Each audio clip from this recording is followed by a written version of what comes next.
L'actualité automobile. Faites le plein. Un parcours bien contrôlé. C'est le Guide de l'auto. La référence depuis 1967.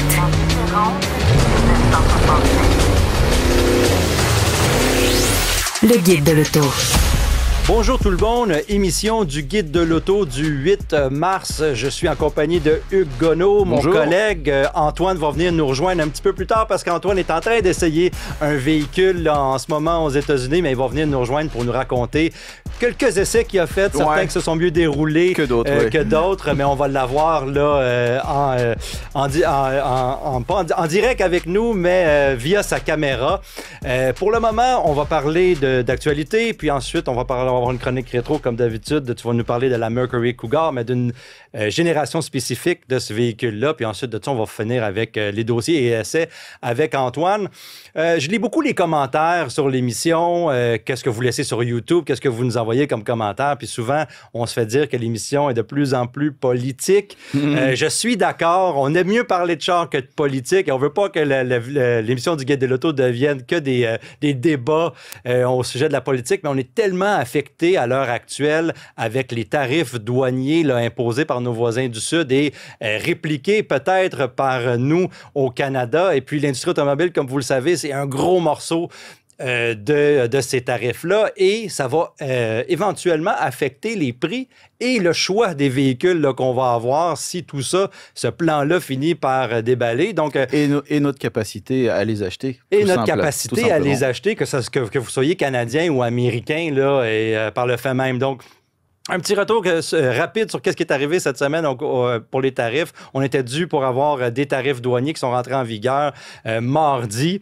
Mais juste avant, le président Trump a mis une exemption sur le monde automobile, comme il l'a bien décrit. Le monde automobile, c'est très gros. Sur les véhicules, en fait, qui répondent aux critères de l'ASEUM, en fait, qui est la nouvelle ALENA, l'accord de libre-échange entre le Mexique, les États-Unis et le Canada. Et puis, ces véhicules-là, cette décision-là a été poussée par les trois grands constructeurs américains, GM, Stellantis et Ford, pour un peu dire au président que si les tarifs allaient de l'avant, l'industrie est tellement intégrée entre le Canada et les États-Unis et le Mexique qu'on allait perdre nos profits là, visiblement là, dans la première année.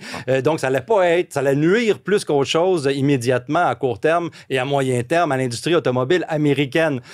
Donc, les critères de l'ASEUM sont quand même assez précis, puis c'est important de le mentionner parce que 75% du contenu d'un véhicule assemblé au Mexique et au Canada pour rentrer sur le marché américain doit être assemblé au prix dans les pays qui participent à l'ASEUM et 40% des composantes, des grandes composantes comme le moteur, la transmission, la carrosserie, etc., doivent venir seulement du Canada et des États-Unis, 45% pour les camionnettes, pour être capable de ne pas avoir de tarifs en rentrant aux États-Unis. Donc, c'est des critères qui sont quand même assez précis.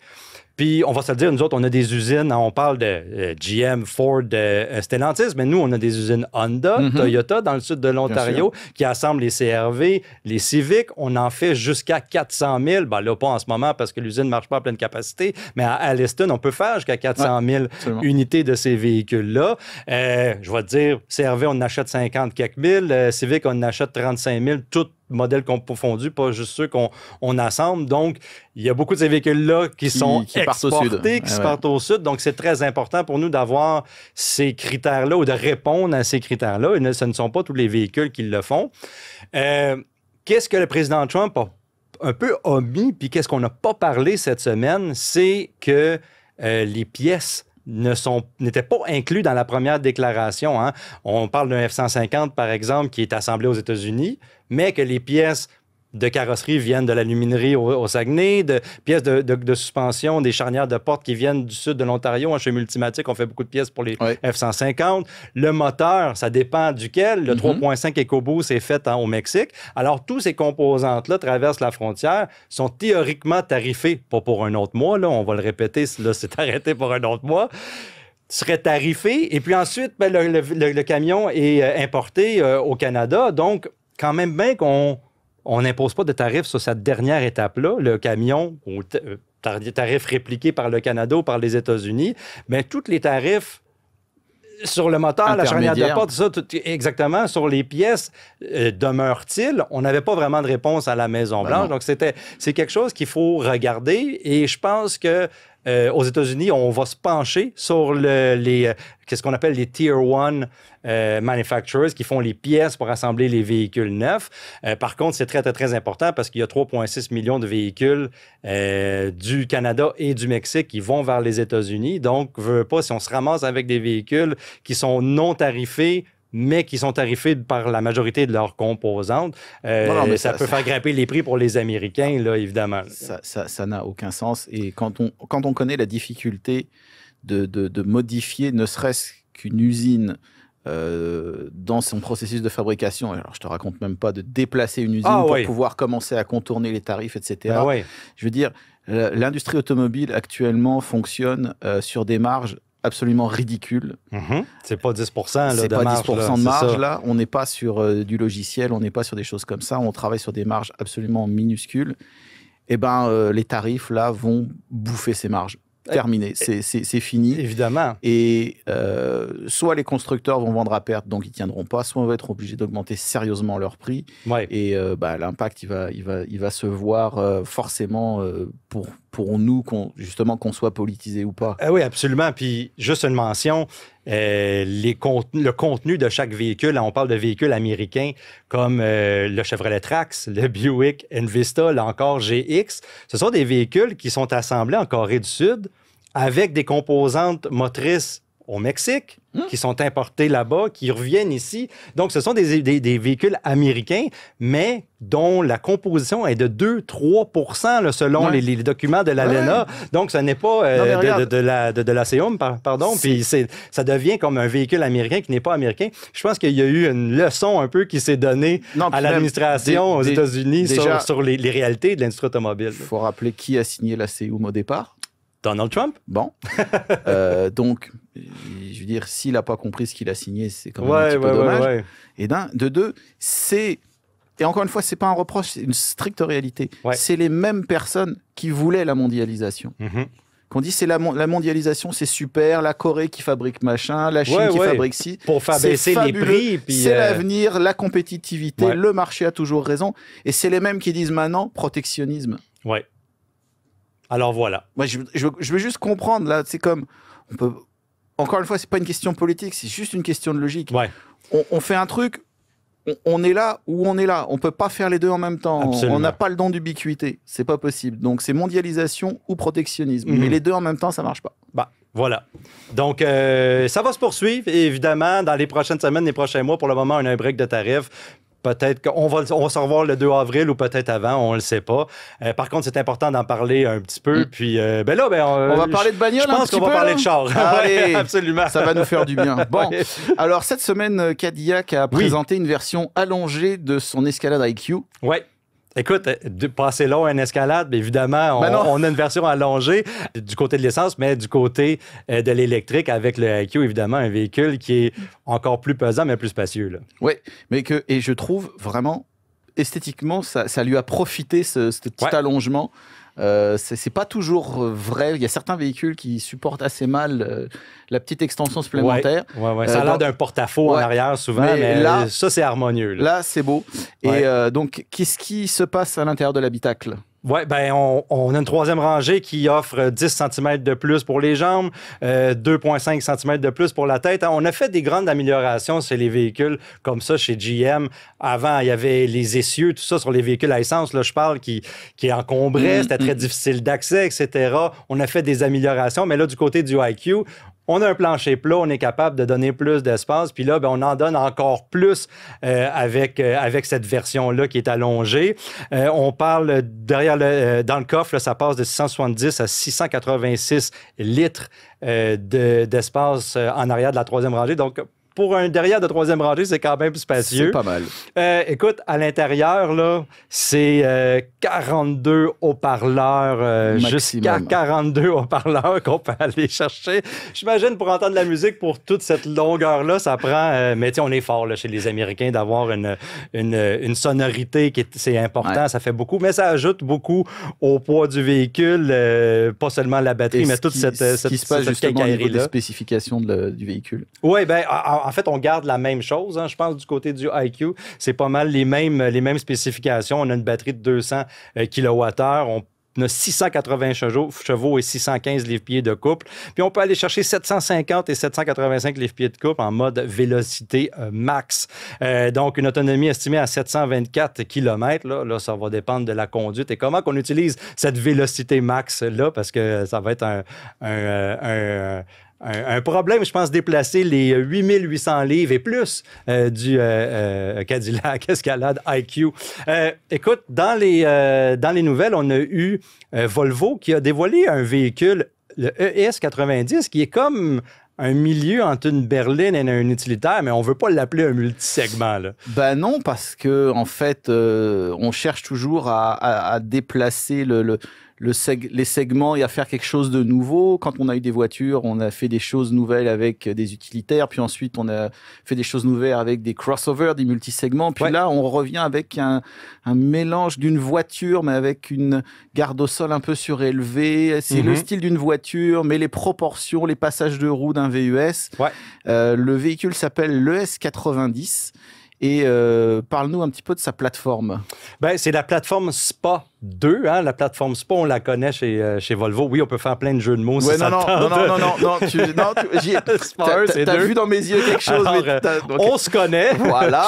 Une architecture de 800 volts, évidemment. On parle d'une vitesse de recharge très importante, là, capable de gagner 300 km en 10 minutes. Écoute, ça, c'est des affaires de communiqué de presse. Là. C'est jamais le cas. On va le voir plus tard dans l'émission que c'est pas toujours réel dans nos conditions hivernales québécoises, mais quand même, on promet une vitesse de recharge qui est importante, puis ça, c'est bon. On a une batterie de 92 kWh. On parle environ d'une consommation de 16,1 kWh au 100 km, ce qui est quand même très bas, là, je trouve, comme consommation. On parle de ça d'une berline Tesla Model 3, tout ça, c'est quand même pas pire si on compare ces véhicules-là. Puis l'autonomie, ben, c'est 650 km sur le cycle européen, mais on va se rapprocher de 500 km. Là. Est-ce que c'est un véhicule qu'on va avoir en Amérique du Nord? Ce n'est pas un véhicule qu'on va avoir en Amérique du Nord en ce moment. Et pourquoi? Parce que ça a l'air qu'on aime mieux les utilitaires que les berlines. Mais peut-être. Il y a un mais. Parce que justement, tout le monde achète des utilitaires. Si vous voulez vous différencier, aujourd'hui, il faudrait peut-être acheter une berline. Écoute, encourager les berlines, encourager les familiales qu'on a encore, même si elles disparaissent, parce qu'on veut plus être étiqueté comme des gens qui aiment seulement les utilitaires. Bon, chez Volvo, le ES90, on le positionne comme un entre-deux, mais est-ce que c'est suffisamment entre-deux pour arriver sur le marché nord-américain? Le temps le dira. On verra. Le guide de l'auto. Hugues, cette semaine, pour ta chronique rétro, tu nous amènes dans une génération spécifique de la Mercury Cougar. Effectivement, on dit que les chats ont 9 vies. Eh bien, figurez-vous que les Cougars en ont 8, du moins dans le monde de l'auto.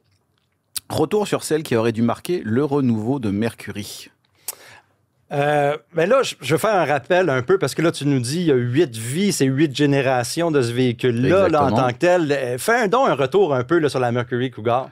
Alors, celle qui est née comme une variante huppée de la Mustang en 1967 a connu une carrière assez mouvementée. Lorsque la Mustang rapetisse en 1974 pour devenir la Mustang 2, elle s'enligne à ce moment-là sur le châssis de la Torino. Puis, en 1977, elle devient une cousine de la Ford LTD2 pour les Cougars de base et de la Thunderbird pour les versions XR7. Pour 1980, elle repose sur la plateforme Fox. Ainsi, entre 1977 et 82, elle sera vendue selon les années en 2 portes, en 4 portes et même en familiale, uniquement pour les millésimes 77 et 82. C'est vrai. Heureusement, elle redevient un pur coupé à partir de 1983, toujours basé sur la T-Bird. Mais là, durant les années 90, la marque Ford est en mutation. Il y a beaucoup de changements sur le côté style que pas tout le monde a apprécié. Comment ça l'a affecté, là, la Mercury Cougar? Alors, effectivement, il y a beaucoup de changements. Après des années d'un design dit aérolook, Ford introduit une nouvelle tendance stylistique baptisée New Edge Design. Celle-ci est imaginée par le designer français Claude Lobau et se distingue par des, je cite, surfaces tendues délimitées par des arcs propres et des intersections nettes.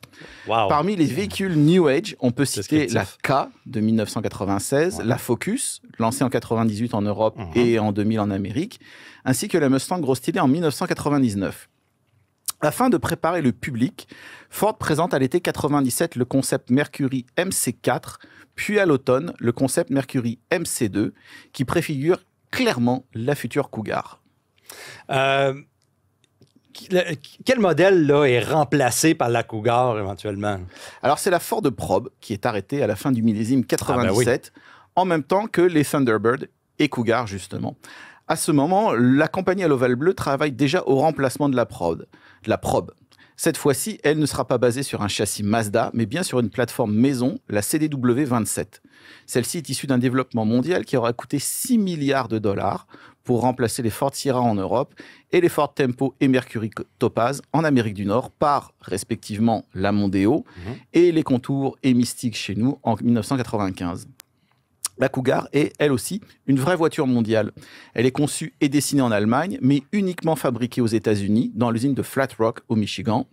Elle est aussi vendue en Australie, dans toute l'Europe, sous le nom de Ford Cougar. Un choix qui s'avère finalement logique, puisque Ford y vend déjà un petit coupé sur base de Fiesta, baptisé Puma. Ainsi, c'est l'usine américaine qui se charge de la production des modèles à volant à droite. Wow. Là, on partage probablement certains des composantes avec les Contours et les Mystiques à ce niveau-là. Oui, il y a beaucoup de partage de composants. La Cougar reprend 72% des composants de Contours et Mystiques, ce qui en fait 72. Ce qui en fait la première Cougar traction avant de l'histoire. On retrouve les mêmes moteurs, le 4 cylindres ZTEC 2 litres de 125 chevaux et le V6 Duratec de 2 litres 5 développant 170 chevaux. On retrouve aussi les mêmes boîtes de vitesse, la MTX 75 manuelle à 5 rapports de série et la CD4E automatique à 4 rapports en option pour les deux moteurs. Mais l'automatique ne sera proposée sur le 4 cylindres que pour une durée limitée. Évidemment, on retrouve aussi les mêmes trains roulants, suspension McPherson à l'avant et bras multiples à l'arrière, raffermis pour la Cougar. L'intérieur offre cependant une planche de bord qui est spécifique au modèle.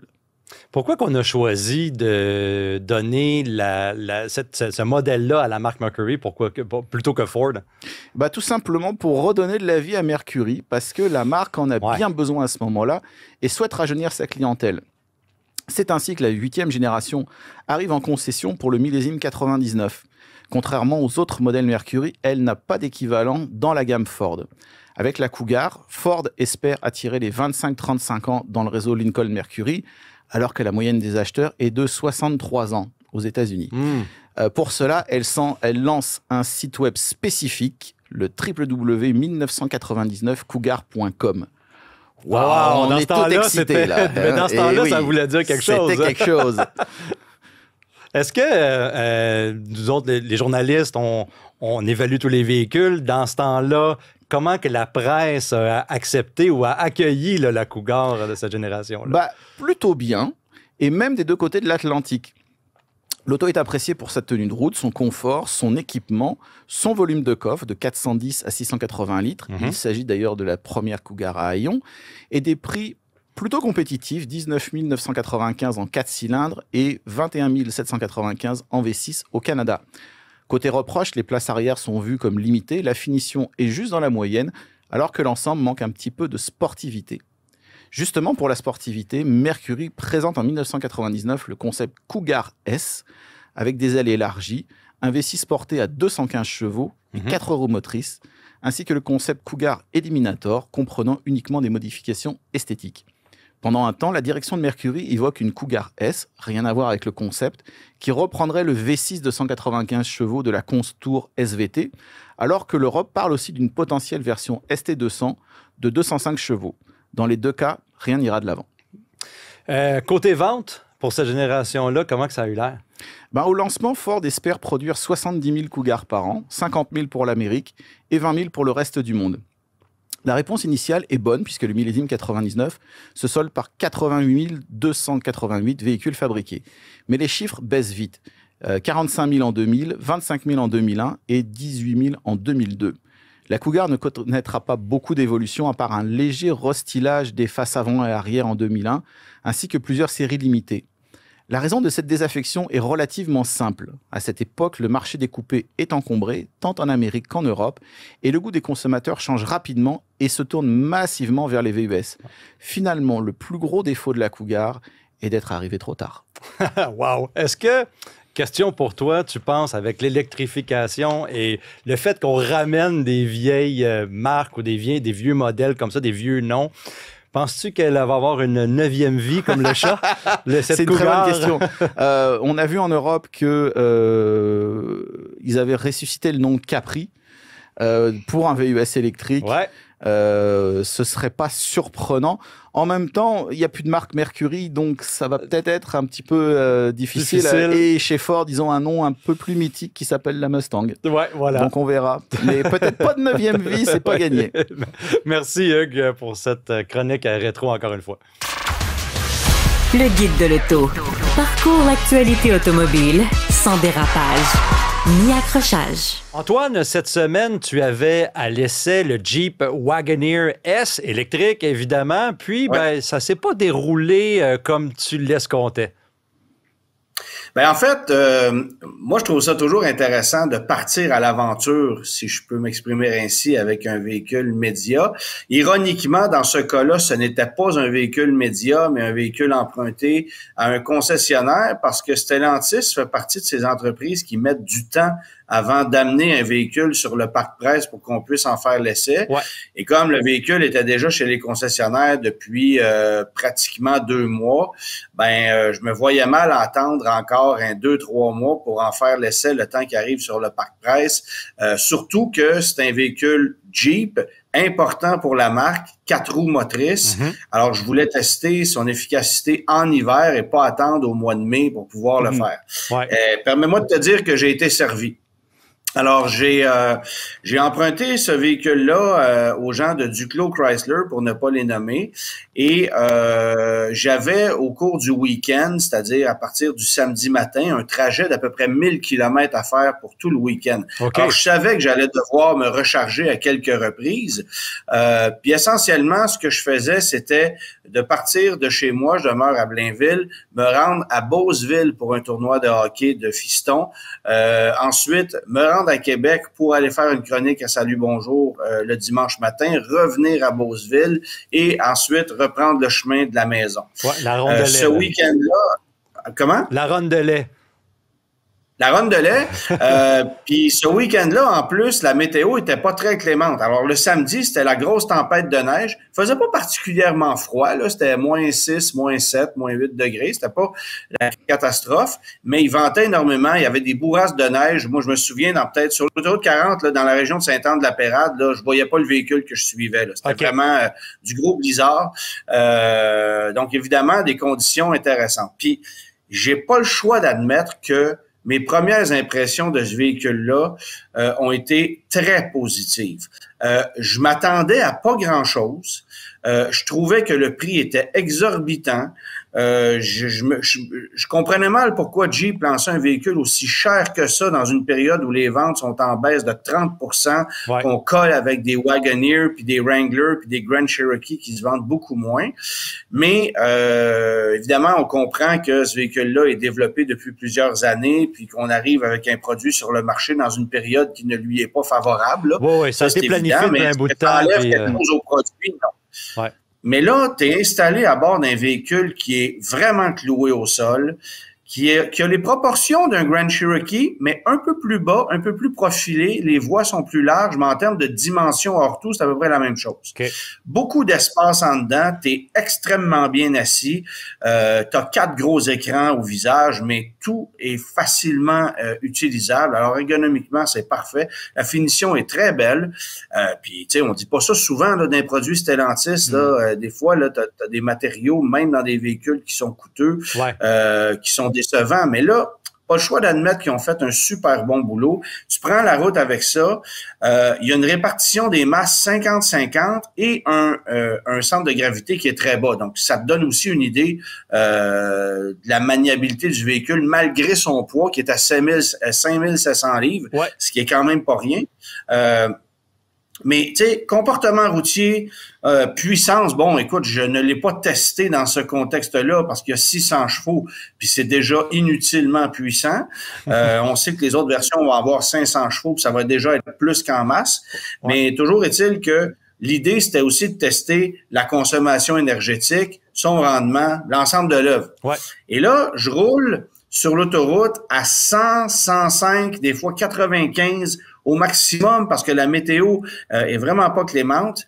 Puis tu vois, je roule à 26 kWh par 100 km. Ce que Jeep annonce, c'est essentiellement une consommation d'à peu près 20 kWh par 100 km parce que l'autonomie, c'est 467 km sur papier et tu as une batterie utilisable de 96 kWh. Si tu fais les maths, là, tu arrives à peu près à 20 kWh par 100 km. Moi, je roulais à 26,5. Ce qui est dans la norme, ce qui est même pas si mal considérant. Avec du chauffage dans la cabine, là, puis etc. Là. Ouais, c'est ça. Tu sais, ce qui était pas si mal. Mais je savais que j'aurais peut-être un peu de misère à me rendre à Beauceville, donc je suis arrêté à Trois-Rivières, me recharger sur une borne de 100 kW, c'est ce que j'ai trouvé, parce que ça, c'est l'autre affaire. T'as beau dire, ce véhicule-là est capable de prendre une charge de 203 kW au niveau de la vitesse. Encore faut-il que tu trouves la borne au moment où tu en as besoin et qu'elle soit disponible.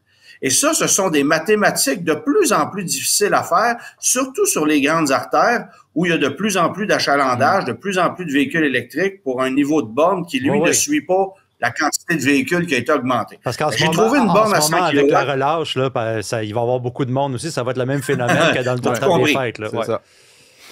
Ben oui. Et donc, je trouve une borne de 100 kW dans le centre-ville de Trois-Rivières. Je me recharge là, tout va bien. Je reprends la route, puis tu vois, la vitesse de charge, là, avoisinait les 88-90 kW de vitesse de charge. Donc, j'étais vraiment pas loin du maximum. Ça allait super bien. Après ça, je me rends en Beauce et j'arrive sur place. Il y a une borne de niveau 2 à l'Arena où je me rends à Beauceville. Alors, aussi bien aller chercher quelques kilomètres avec la borne de niveau 2. Alors, je me branche là. Et je ressors de l'Arena 2 heures plus tard, j'ai peut-être gagné, je te dis n'importe quoi, 35-40 km d'autonomie maximum. Et là, j'ai toute la misère du monde à débrancher le fusil de rechargement, qui est un fusil de niveau 2. Tu as un petit bouton noir là, qui est juste à côté de ça.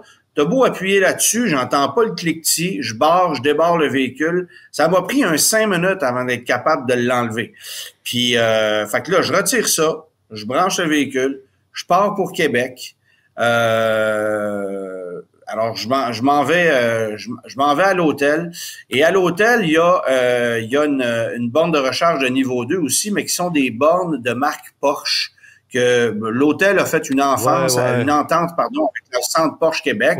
Ils ont installé une série de bornes de recharge. Ouais, c'est ça. Des bornes cheap à mort. Cheap dans le sens plastique très fragile. Le câble devient dur comme du bois quand il fait froid. Et là, ça a été c'était une nuit où on annonçait moins 22, moins 24 degrés. Là. Alors, il faisait extrêmement froid. J'ai branché le fusil de rechargement pour la nuit.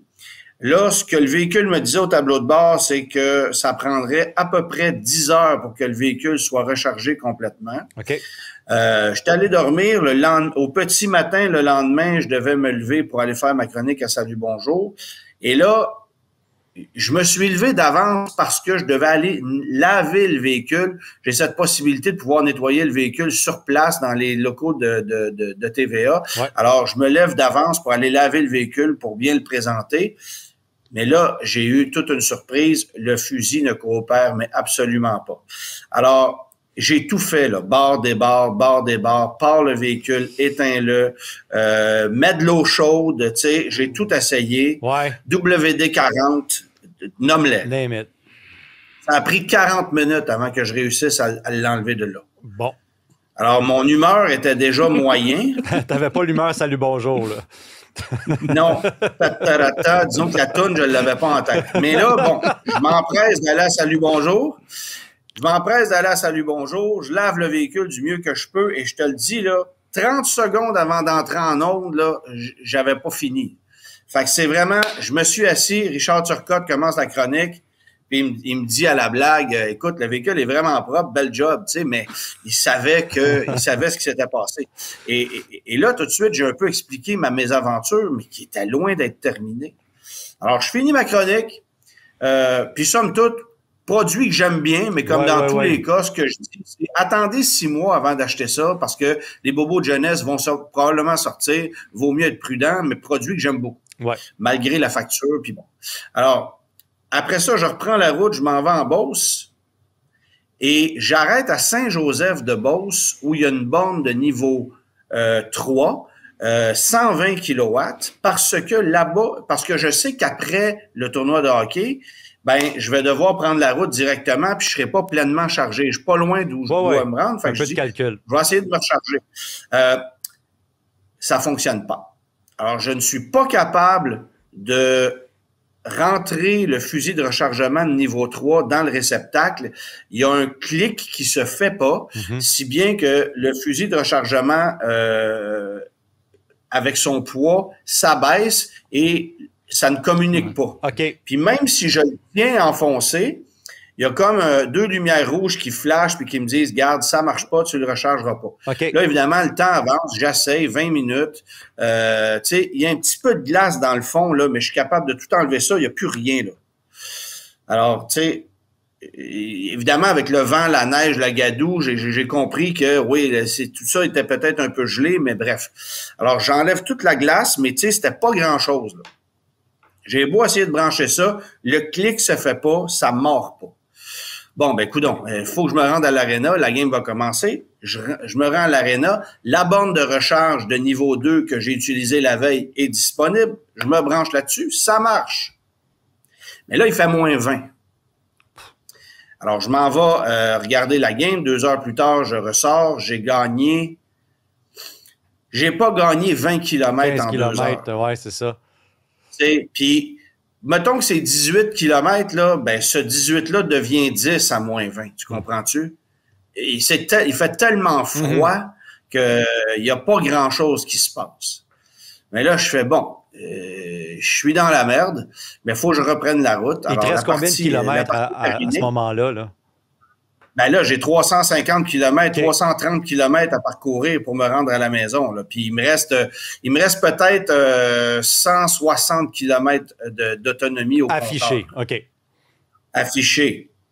Alors, je regarde sur mon GPS, puis plutôt que de me rendre à Québec puis de reprendre la 40 qui serait sur papier le chemin le plus rapide, je décide de passer par les terres parce qu'en kilomètres, c'est moins long. Puis de toute façon, je vais rouler un peu moins vite. Alors, je vais mettre les chances de mon côté. Alors, je prends la route et puis j'arrive dans un petit village qui s'appelle Guadeloupe où je vois 2 bornes de recharge de niveau 3, une de 50, une de 100, sont libres toutes les deux. Je me branche sur la 100, rien qui se passe, pas de son, pas d'image, pas plus capable de me recharger. Puis là, ben, l'autonomie est rendue à moins de 100 km. Même si j'ai parcouru, je te dis n'importe quoi, 40 km, ça baisse tellement vite, ça, il fait tellement froid que c'est ça. Alors là, ma seule solution, c'est de trouver le concessionnaire Chrysler le plus proche et de dire, bon, ben, je vais aller déposer le véhicule là, je vais me louer un véhicule, parce que c'est sûr, je me rends pas, puis je peux pas me recharger sur une niveau 2, ça va me prendre 3 ans. Ouais. Ça n'a pas d'allure. Alors, je me rends là, il va falloir que tu j'arrive à Thetford Mines. Oui, c'est ça. Oui, non, mais... Non, c'est pas à la Guadeloupe, c'est à Guadeloupe. À Guadeloupe. Permets-moi de te dire la Guadeloupe, c'est dans les Antilles. C'est pas pareil. C'est pas pareil. Et donc, j'arrive chez Thetford Chrysler, je stationne le véhicule là. On a appelé une agence de location de véhicules pour pouvoir se déplacer et à ma grande surprise, ça a répondu. Mais tu sais, ça a répondu, sont sur appel, puis c'est pas nécessairement évident. Là, c'est un monsieur qui gère ça, puis bon. Oh ouais. Fait que rendu sur place, on rappelle le monsieur, là, ça répond pas. Je suis stocké là, il est 4h30. Je décide de faire une publication Facebook en disant Bonjour mes amis de Thetford Mines, je suis en panne dans votre ville, j'ai besoin de louer un véhicule pour me rendre à la maison. Est-ce que quelqu'un serait en mesure de m'aider? Et là, pour vrai, j'ai eu des messages et des messages. Concessionnaire Kia, le concessionnaire Nissan m'a envoyé un message. Il y a un type qui me prêtait son Jeep Wrangler 2 portes 2011. Il y a un gars avec un Honda Civic avec un K20 wow. Modifié qui me prêtait ça. Bref, j'avais beaucoup de gens qui m'aidaient. Et là, je reçois un message d'un concessionnaire Chrysler de Charlevoix qui me dit « Le propriétaire de Thetford, c'est un ami à moi. Il va être là dans 10 minutes. Il va t'attendre. » Alors, lui, il contacte, puis le message se fait. 10 minutes plus tard, le gars arrive avec un gros Ram, puis il voit le Wagoneer S, et ils n'ont même pas encore reçu une unité du Wagoneer S à ce concessionnaire-là. Fait que pour lui, c'est la première fois qu'il le voit. Ouais. Ce qui est assez cocasse, parce que là, j'ai un problème avec le véhicule, puis, tu sais, bon. Fait que, ce qu'il dit, c'est, garde, entre le véhicule dans le garage, on ferme la porte, on va le regarder au service demain matin. En attendant, je te prête un Grand Cherokee usagé. Tu t'en retournes à la maison avec ça. Ce qui a été fantastique. Ouais. Le lendemain midi, je parle au concessionnaire, puis il me dit, écoute, le véhicule, je suis allé le recharger sur une niveau 3, ça fonctionne parfaitement. Le véhicule est à geler. Alors, le mécanisme qui fait verrouiller le fusil de rechargement fonctionnait plus, c'était gelé, tout était pris dans la glace ou en tout cas était gelé, ce qui fait qu'il n'y avait plus moyen de me recharger. C'est comme un problème mécanique plus qu'un problème électrique avec les ordinateurs de recharge, etc. là. Ben, essentiellement, ce que j'ai compris de tout ça, c'est que, tu sais, sur un Cadillac Lyriq, tu as un système avec du liquide de refroidissement, c'est-à-dire tu as un système de chauffage pour chauffer tout le circuit jusqu'à la prise haute tension. Ce que tu n'as pas chez Chrysler, sur la Charger et sur le Wagoneer S, et visiblement c'est un problème parce que dans un contexte comme celui-là, tu peux rester pris. Alors, il aurait suffi que je trouve un stationnement intérieur, que je mette le véhicule là quelques heures et j'aurais peut-être été correct. Mais garde, faisait moins 20, j'avais pas cette possibilité-là. Et comment tu veux que je devine que le problème, c'est ça? Alors, tu vois, j'ai eu... Alors, essentiellement... tu as fait la recherche et développement, là. Ben, tu sais, c'est un problème qu'il va falloir régler. Je comprends que l'acheteur moyen d'un Wagoneer S va souvent le stationner dans un garage à l'intérieur puis vivra pas ça. Mais suffit que ça arrive une fois ou deux, t'es dans la merde. Et ça, c'est sans compter que l'autonomie de 476 km, là, ben, elle devient 300 là, dans un contexte comme celui-là. Ouais. Fait que c'est pas évident.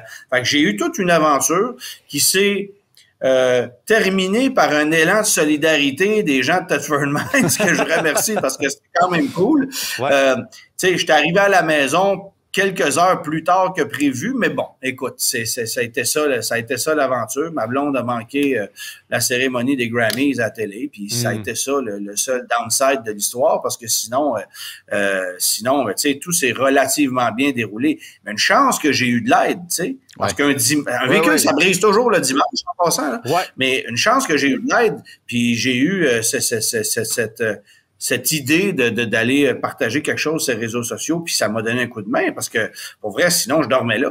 Ouais. Fait que c'est le genre de situation qui vient illustrer des fois que peut-être que la recherche et développement n'a pas été faite dans les règles de l'art et que il y a quand même une part de risque à rouler avec un véhicule électrique en hiver parce qu'il peut arriver différentes situations, tu sais. Enfin, bref. Mais de façon générale, c'est un véhicule que j'ai vraiment aimé.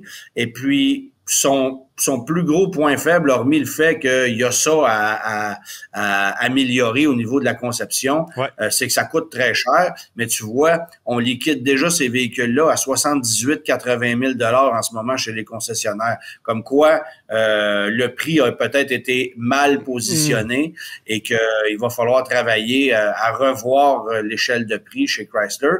Mais si tu prends ce véhicule-là et tu le compares avec un Cadillac Lyriq, avec un Acura ZDX, avec plusieurs produits en compétition, ben je fais comme, OK, on est vraiment dans la game avec un produit qui se défend très, très bien, là. Ouais. Il y a le Polestar 3 qui coûte à peine plus cher sur papier qui, moi, me convainc davantage au niveau de la dynamique de conduite, du design, tout ça.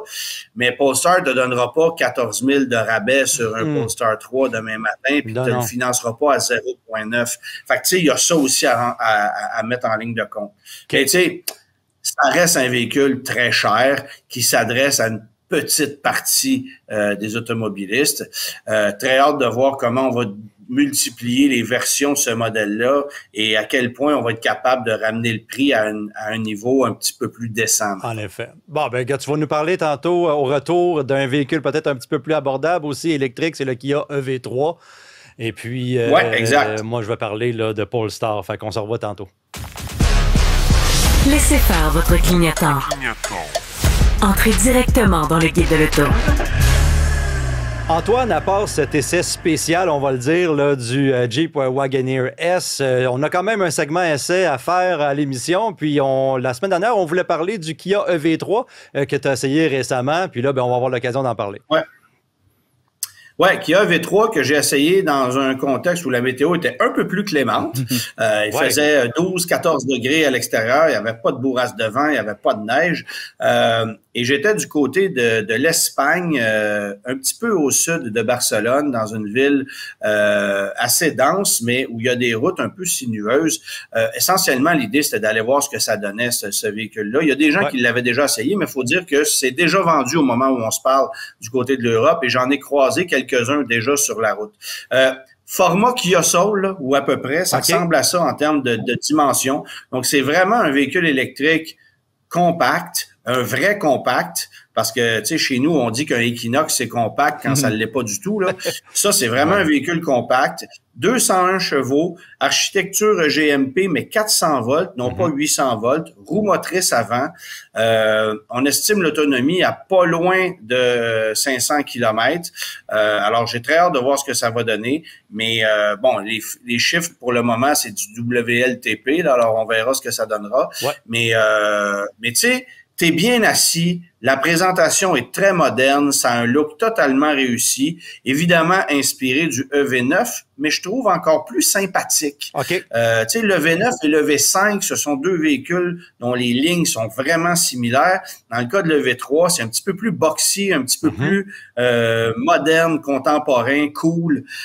J'ai vraiment, vraiment aimé ce petit véhicule-là. Et au niveau conduite, c'est stable, c'est insonorisé, il y a de l'espace, ergonomie, rien à dire. Et ce qui me surprend le plus, c'est qu'évidemment, on ne peut pas encore avoir une idée des prix canadiens, mais en allant sur le site de Kia du côté de la France, j'ai constaté qu'une Soul électrique qui est toujours vendue là-bas, ça se vend 47 000 €. C'est énormément d'argent pour un vieux véhicule en plus. Alors que le V3... C'est taxe incluse. Oui, là-bas, tous les frais sont inclus. Voilà. Alors que là-bas, la EV3, avec une batterie de 58 kWh, parce qu'on va avoir une batterie de je me souviens plus des chiffres exacts, là, mais il y a 2 tailles de batterie là-bas. Moi, j'ai pas l'impression qu'on va avoir la plus petite, ou peut-être, qui sait, on ne sait pas encore. Mais le modèle avec la plus petite batterie, ça débute à 34 000 €, 33 900 €. Donc, c'est beaucoup moins cher que la Soul pour un véhicule qui est plus cool, plus moderne. Donc, on comprend que on est capable chez Kia aujourd'hui, avec les produits de nouvelle génération, d'offrir des produits plus agressifs côté facture. La Soul, c'est la dernière année, puis bon, on l'a gardé de façon symbolique, là, mais comprenez qu'en France, il n'y a plus personne qui va acheter ça cette année. Non. Tout le monde va se diriger vers le V3 parce que tu peux choisir la batterie en option pour 5 000 € qui te mène encore à un prix qui est inférieur de 8 000 € à celui de la Soul. Donc, tout le monde va choisir ça. Puis, ça me laisse... Tu sais, si je regarde le prix auquel on vendait la Soul électrique chez nous, c'était à peu près 45 000 $. Ben, si tu fais l'exercice de comparaison avec le V3 en proportion, ça voudrait dire qu'on débuterait la facture chez nous sous la barre des 40 000 $ canadiens avec la Soul EV, avec la EV3. Et si on réussit à aller sous le plateau des 40 000 avec un véhicule qui est capable de faire 350 km d'autonomie, peut-être même 400. Ouais. Là, je fais, OK, on va être dans la course. Puis avec peut-être une subvention éventuelle en avril, là, si... Non, mais je parle même pas de ça. Là, mais... je me réfère à la Chevrolet Bolt. Le prix d'entrée était à 41 000 $ en 2023. C'est drôlement plus cool qu'une Bolt, là, ça n'a rien à voir. Ouais. Puis là, il ne faut pas oublier que Chevrolet s'en vient avec une Bolt, que Nissan s'en vient avec une nouvelle Leaf. Ça veut dire la relance de petits véhicules électriques sur notre marché. C'est pas encore des autos, mais tu vois, en Europe, la rivale directe de la EV3, c'est la Volkswagen ID3 et le Volvo EX30. Qu'on ne vend pas là-bas comme un véhicule de luxe, mais bien comme un véhicule à vocation urbaine, ce que c'est en réalité, là. Mais ça va être beaucoup moins cher qu'un Volvo EX30. Alors, moi, je pense que ce véhicule-là est voué au succès, tout dépendant du prix auquel on va l'offrir et des versions qu'on va avoir. Mais c'est sûr que c'est le genre de produit tout indiqué pour les acheteurs québécois qui sont vendus à l'électrique et qui veulent avoir un objet, un véhicule efficace, polyvalent, avec une architecture connue, efficace et fiable. Okay. C'est ça le message. Ouais. J'ai très, très hâte de voir comment on va la jouer, mais ça va être un game changer et d'après moi, ça va faire très, très mal, même à GM qui s'en revient avec une Bolt. Ouais. Pour ma part, j'ai essayé des véhicules Polestar, des véhicules qu'on avait déjà essayés, en fait, ici, qui sont déjà sur le marché. Par contre, on nous a invités à faire un petit peu d'activité sur glace avec ces véhicules-là. C'était dans le nord de la Suède. Les images étaient magnifiques, d'ailleurs, j'ai vu ça. Là. Oui, si vous les regardez là, sur le guide de l'auto, on a l'article, il y a des images assez épatantes là, de cet événement-là. Des chars électriques, je sais, à l'émission, vous avez reçu, on a reçu Bertrand Godin, qui est un pilote émérite et qui nous a un peu enseigné la conduite hivernale. Jean-Sébastien Soriol aussi, vous avez reçu quand je n'étais pas là, justement, quand j'étais en Suède. Et puis, la conduite hivernale en ville, à Montréal, sur l'autoroute à Blainville, c'est quelque chose. Avec un véhicule électrique, on a le poids, on a les systèmes régénératifs, etc. Et puis, sur une piste fermée, sur un lac en glace, tous les règles un peu changent. Hein? On est capable d'être beaucoup plus permissif. Je sais pas, il y a un exemple de Bertrand Godin mentionnait les systèmes, justement, de freinage régénératif. Sur la piste glacée, c'est un atout extraordinaire parce que c'est une façon de conduire avec une pédale et de transférer les masses vers l'avant du véhicule pour faire décrocher l'arrière et ultimement diriger le véhicule où est-ce qu'on veut aller. Ça te permet d'anticiper le comportement aussi.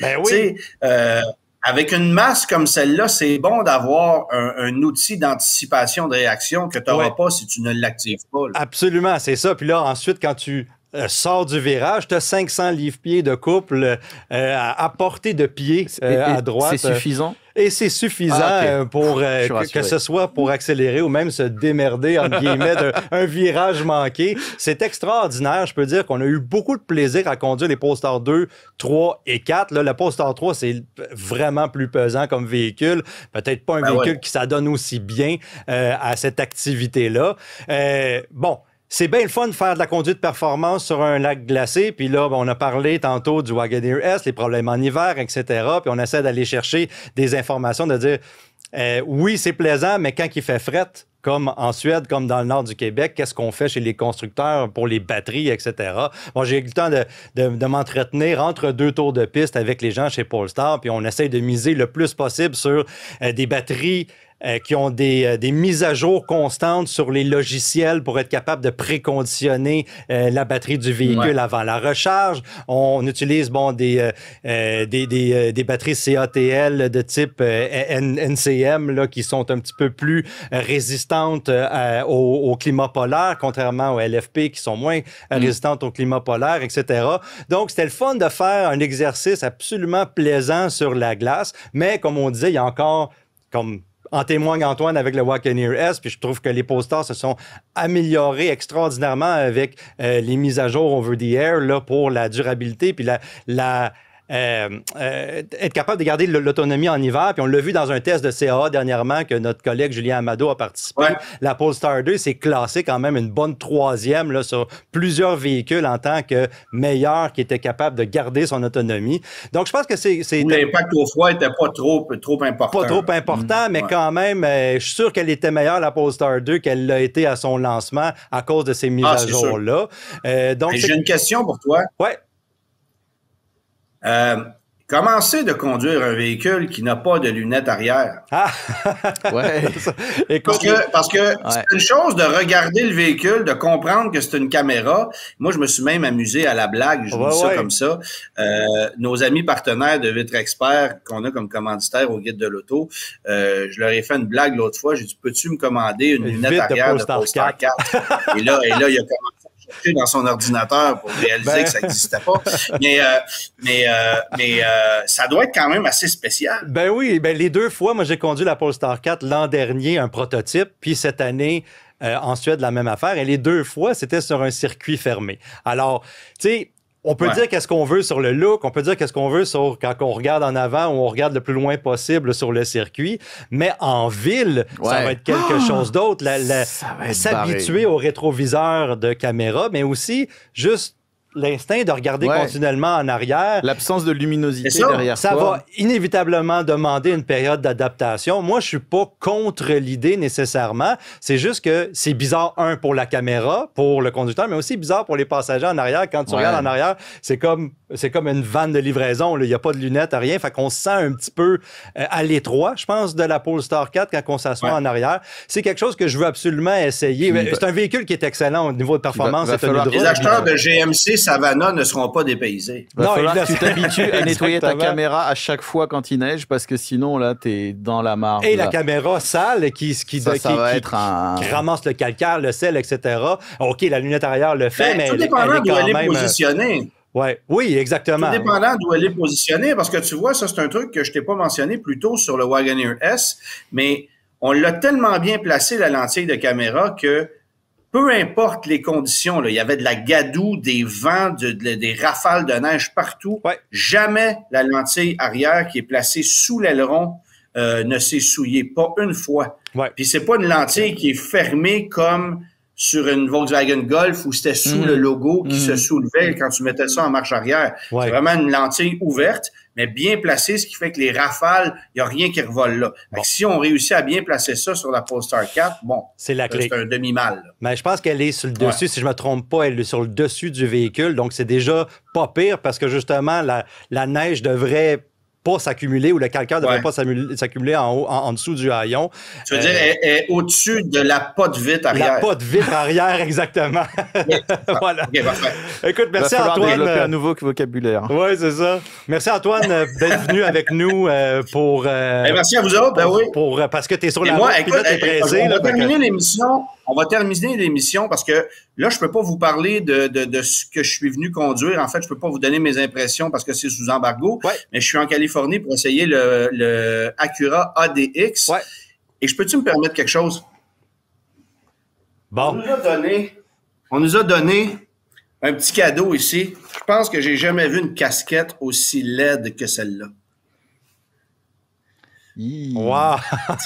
Ça te rajeunit, Antoine! De l'Acura ADX. Mais là, encore un petit peu plus de côté, ça vous dire que le véhicule est plus inspirant que la casquette. Bon, on a eu l'essai de la casquette. Salut, Antoine! Salut, Antoine! À la semaine prochaine, tout le monde. Bonne semaine à tous!